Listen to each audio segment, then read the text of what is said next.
সব ঠাঁই মোর ঘর আছে, আমি সেই ঘর মরি খুঁজিয়া। দেশে দেশে মোর দেশ আছে, আমি সেই দেশ লব জুজিয়া। পরবাসী আমি যে দুয়ারে চাই, তারই মাঝে মোর আছে যেন ঠাঁই। কোথা দিয়ে সেটা প্রবিশেতে পাই, সন্ধান লব বুঝিয়া। ঘরে ঘরে আছে পরমাত্মীয়, তারে আমি ফিরি খুঁজিয়া। তো আমারও ঠিক অবস্থা হয়েছে রবীন্দ্রনাথ ঠাকুরের এই যে উৎসর্গ কবিতাটি তার মতন, এবং যে ক্যারেক্টারটি তিনি ফোটাতে চেয়েছিলেন সেই ক্যারেক্টারটির মতন আমারও অবস্থা, যে বেশি দিন এক জায়গায় আমি থাকতে পারবো না, তাই আমাকে বিভিন্ন জায়গায় ঘুরে বেড়াতেই হবে। আর সেই বিভিন্ন ঘোরার সেই সমস্ত খণ্ডচিত্র আমি তুলে আনবো আপনাদের সামনে। তো আজকের ভ্রমণ কাহিনী হচ্ছে বাগনানের পাশেই একটি অঞ্চল কোলাঘাট বলে, সেখানে একটি দেইনান বলে জায়গা আছে কোলাঘাট নদীর পাশেই, এবং সেখানে বিখ্যাত যে ঝাউবন, আপনারা নিশ্চয়ই অনেকে গেছেন সেই ঝাউবনের ওপর। তো চলুন আজকে রওনা হওয়া যাক এই কোলাঘাটের বিখ্যাত ঝাউবনের দিকে।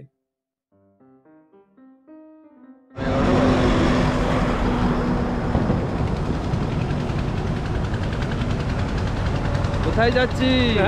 কোলাঘাট ঝাউবন।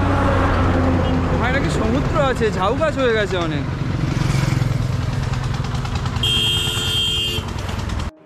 তো দেখতে পাচ্ছেন এই গুগল ম্যাপে আমি আপনাদের দেখাচ্ছি কোলাঘাট ঝাউবনটি কোনখানটা ঠিক পড়বে। তো কোলাঘাট, আপনি যখন বাগনান থেকে কোলাঘাটের দিকে যাবেন, ব্রিজটি ক্রস করেই একটি রাস্তা বাঁ দিকে ঢুকে গেছে, সেখান দিয়ে ঢুকে কোলাঘাট স্টেশন ক্রস করে আর কিছুটা গেলেই দেইনানের দিকে পৌঁছে যাবেন এই ঝাউবন অংশটিতে। যায় এরা তো,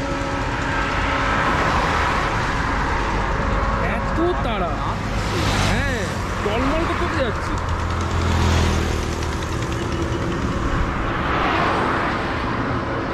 ভালো, অনেক গাছ আছে, ছায়া আছে তো,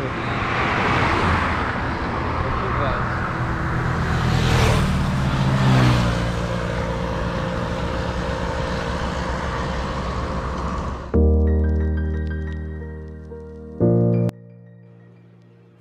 কোলাঘাট ব্রিজ পার করে জাস্ট বাঁ দিক দিয়ে 10 মিনিট গাড়ি চালিয়ে আমরা পৌঁছে গেলাম এই সুন্দর জায়গাটিতে, ঝাউবনের এই ঝাউ গাছের অপরূপ সমারোহ পরিবেষ্টিত অঞ্চলটিতে। আর বলে রাখা ভালো, এই অঞ্চলটি সেন্ট্রাল গভর্নমেন্টের ইরিগেশন ডিপার্টমেন্টের আন্ডারে, তো কোনো পিকনিক বা এরকম কিছু আপনারা করতে পারবেন না, কারণ সেটার জন্য প্রায়র পারমিশন নিতে হয়। কিন্তু আপনারা নিজেরা গিয়ে নর্মাল কিছু খাবার দাবার নিয়ে গিয়ে বাড়ি থেকে এখানে খেয়ে আড্ডা দিয়ে মজা করে টাইম অতিবাহিত করতে পারবেন।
তো দেখতে পাচ্ছেন যেরকম আপনাদের দেখালাম, কোলাঘাট ব্রিজের উপর প্রথমে আমরা ছিলাম, তারপর সেখান থেকে এসে আমরা চলে এসেছি কোলাঘাটের ঝাউবনে। আর আমি আমার বন্ধু দুজনে এসে গেছি। তো এইটি পরে হচ্ছে কোলাঘাট স্টেশন থেকে জাস্ট নিচের দিকে নেমে ডাউন প্ল্যাটফর্মে নামলে আরও কাছে পড়ে, আর আপ আর মেন লাইনে নামলে একটু দূরে পড়ে। তো অ্যারাউন্ড 1.5-2 কিলোমিটার মতন টোটো পেয়ে যাবেন আসার জন্য। তো আমাদের অনেকদিনের শখ ছিল এখানে বাগনানে বাড়ি থাকলেও কোনোদিন আসিনি এখানে এই ঝাউবন এলাকাতে। তো আজকে চলে এলাম। বেশ সুন্দর জায়গা, একটু ঠান্ডা থাকলে আরও ভালো লাগতো, বড্ড গরম বলে রোদ্দুরে একটু বেশি কষ্ট হচ্ছে, কারণ ঝাউ গাছে তেমন ছায়া হয় না। তো এই বিস্তীর্ণ অঞ্চল, এখানে ঝাউ গাছ আছে পুরো অ্যারাউন্ড 500 থেকে 600 মিটার ডিস্টেন্স জুড়ে।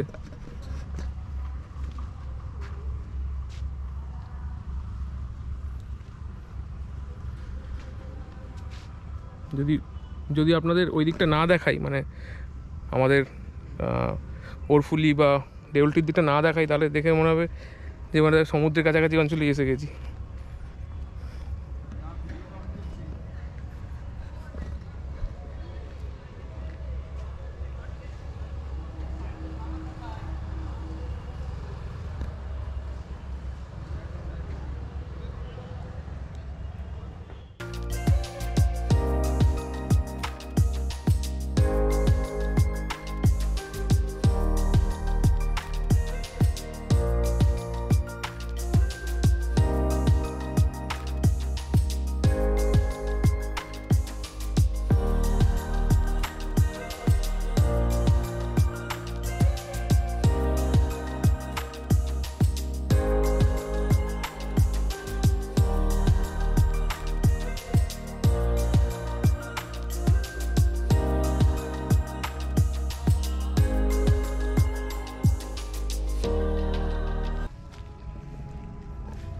তো দেখতে পেলেন সামনের দিকের ওই অংশটি যেখানে ঝাউবন নেই সেখানটাতে নদীর ধসে তলিয়ে গেছে, কিন্তু এই অংশে ঝাউবন থাকার জন্য এখানে মাটিটিকে ধরে রেখেছে, নদী ভাঙতে দেয়নি।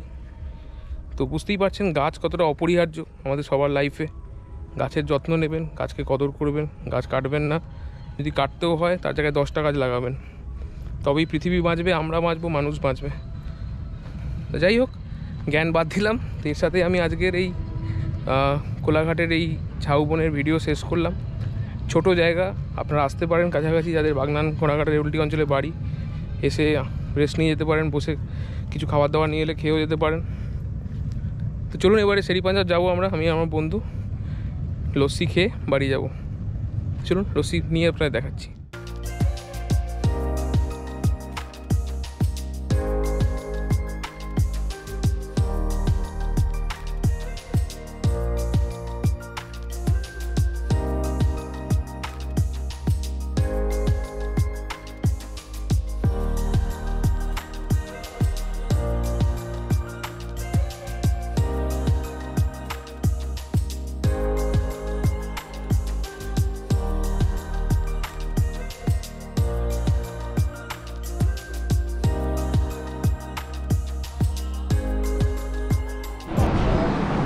ভালো লাগছে খেতে, যেমন ভিড়, ভিড় নেই।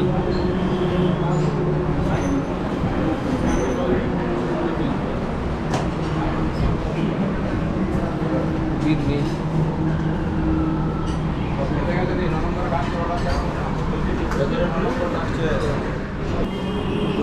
দেখে দেখতে পাচ্ছেন শেরিপাঞ্জাবে এসেছি আমরা, কোলাঘাটের চর ঘুরে এসে, আর জাস্ট লস্যি খেয়ে বাড়ি চলে যাবো। লস্যি নিয়েছি, স্পেশাল লস্যি, দারুণ। দেখতে পাচ্ছেন পুরো বাদামে পুরো মোড়া, একদম ঘন বাদাম।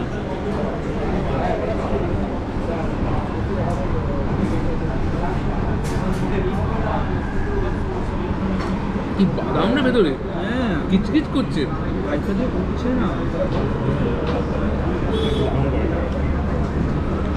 সব কেশর টেশর দিয়েছে।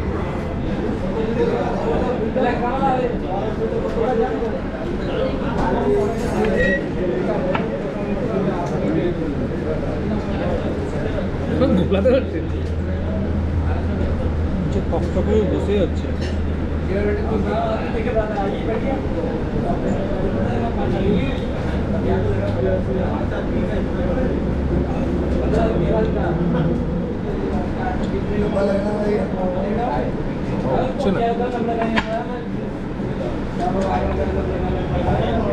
এবার ফু দিয়ে দিলাম, বেরিয়ে গেল, বাদাম গাছে ঢুকে বসেছিল।